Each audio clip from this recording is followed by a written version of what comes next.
کر کے جانے لگا ہوں. برا مت ماننا. سرکار کے اپنے نبی کے 5 داداؤں کے نام بتا.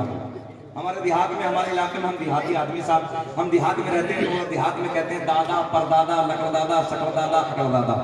ہے کسی کو یاد آتا؟ اپنے نبی کے 5 داداؤں کے نام. 5 داداؤں کو کیا بتاؤ گے؟ میں نے اپنے علاقے میں ایک جگہ رامپور کے علاقے میں مولوی صاحب تقریر کر رہا تھا. میں نے کہا کہ بتاؤ بھیا ارکان اسلام کتنے ہیں؟ نوجوان بچہ کھڑا ہو, بیٹا سنو.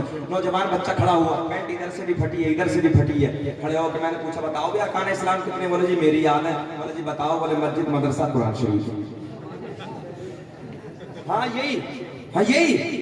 میں نے کہا یار تم لوگوں کو ارکان اسلام تک یاد نہیں ہے. یہی تو فائدہ ہے مولویوں سے پیار کرنے کا. لیکن اس کا اور دے دوں دوستو, ڈینجر دور گزر رہا ہے. بڑی خطرناک بیماریوں کے دور سے ہم لوگ گزر رہے ہیں. نئی نئی بیماریاں جنم لے رہی ہیں. آؤ ایک نسخہ دے دوں آج تمہیں بیماریوں سے بچنے کا, اور پورے کا پورا تجربہ ہے میرا. سنیں, کبھی ہم لوگ ڈاکٹر کے پاس جاتے ہیں, MBBS ڈاکٹر کو, اپنے بچے کو دکھانے, خود کو دکھانے, تو ہم لوگ جانتے ہیں کہ 500 اور 1000 روپے کا تو پرچہ ہی پرچہ بنتا ہے. بعد کی دوا بعد میں ہوتی ہے نا.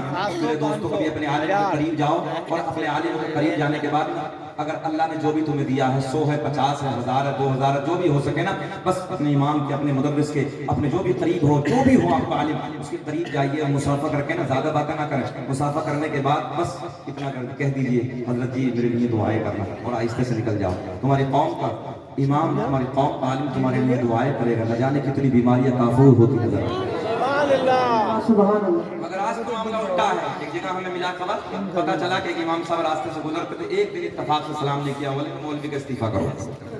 میں نے کہا کم وقت تمہارے, تو مولوی کا استعفیٰ کرنے لگا. اگر پڑھ کے اگر ایک دن مولوی بھول گیا تو پڑھ کے تو سلام کر لیتا, میری قوم کا عالم آ رہا ہے, تو کتنا پیار آتا. مگر نہ, سلام بھی کرے گا تو عالم کرے گا, قوم کا امام ہی کرے گا. آج ہم نوجوان بچوں کو دیکھتے, راستے میں دیکھتے, چلتے پھرتے موبائلوں میں گانے ہیں, مکاریاں ہیں, عیاشیاں ہیں. میرے دوستو یاد رکھنا, اپنے علماء کی قدر کرو.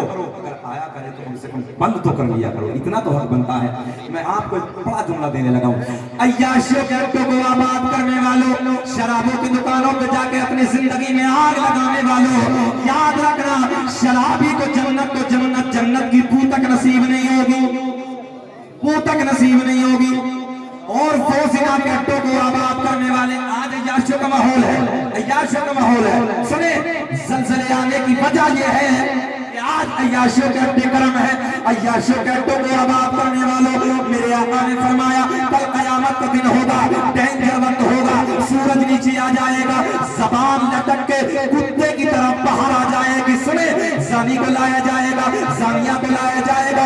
جن لوگوں نے دنیا میں رہنے کے بعد عیاشیوں کے اڈوں کو آباد کیا, نوجوانوں یہ جملے سن کے جانا, عیاشیوں کے اڈوں کو آباد کیا, شرم نہیں کی, غیرت نہیں کی, حیا نہیں کی. میرے نوجوانوں, مرنا تمہیں بھی ہے, ہمیں بھی مرنا ہے. اللہ سے توبہ کرو. تمہارے نبی کی حدیث ہے, میرے آقا نے فرمایا کل قیامت میں اس زانی کو, زانیہ کو اتنی پیاس لگی ہوگی, ادھر دیکھ, اتنی پیاس لگی ہوگی, مئی جون کے مہینے میں کتے کی زبان لٹک کے باہر آ جاتی ہے, زبان باہر آ جائے گی, پانی پانی کہہ کے پکارے گا. اب اسے پانی پینے کو کون سا دیا جائے گا؟ میرے آقا نے فرمایا زانی کی, زانیہ کی شرمگاہ سے ایک پیپ نکلے گا, اور وہ پیپ اتنا ڈینجر ہوگا, اتنی بدبو ہوگی. آقا نے فرمایا اگر اس کی بدبو دنیا میں ڈال دی جائے, سارے جنات, سارے انسان بے ہوش ہو جائیں گے, بے ہوش ہو جائیں گے. میرے آقا نے فرمایا جب یہ پیاس پیاس کر کے پکارے گا, ایک پیالے میں کرنے کے بعد جو اس کی شرمگاہ سے پیپ نکلے گا, اسے پینے کے لیے دیا جائے گا. جب یہ زانی, جب یہ زانیہ اپنے لبوں کے, اپنے ہونٹوں کے قریب لائے گا, پہلا گھونٹ مارے گا, اللہ اللہ, نیچے والے ہونٹ پہ اتنا برم آ جائے گا, لٹک کے زمین پہ آ جائے گا, اوپر والے ہونٹ پہ اتنا برم آ جائے گا, پلٹ کے پشت کی طرف آ جائے گا. شکل ایسے ہوگی جیسے سفر کی شکل ہوتی ہے. اہل محشر پوچھیں گے اللہ کون بدبخت لوگوں کی جماعت ہے؟ میرا رب اعلان فرمائے گا یہ وہ لوگ ہیں کہ جنہوں نے دنیا میں رہنے کے بعد اپنی شرمگاہوں کی حفاظت نہیں کی تھی. آج نوجوان ڈرنے کے لیے تیار نہیں ہے. ہم نے سمجھ لیا سب کچھ اسی کو سمجھا ہے نا, یہ مختصر ہے. آج ہم نے نوجوانوں کو دیکھا ہے, اگر دیہاتوں میں دیکھو نا, اور آپ آج دیہاتوں کو چھوڑیے, اپنے محلوں کو دیکھو, تو اپنے محلوں میں دیکھو تو 1 یا 2 بوڑھا نظر آتا ہے.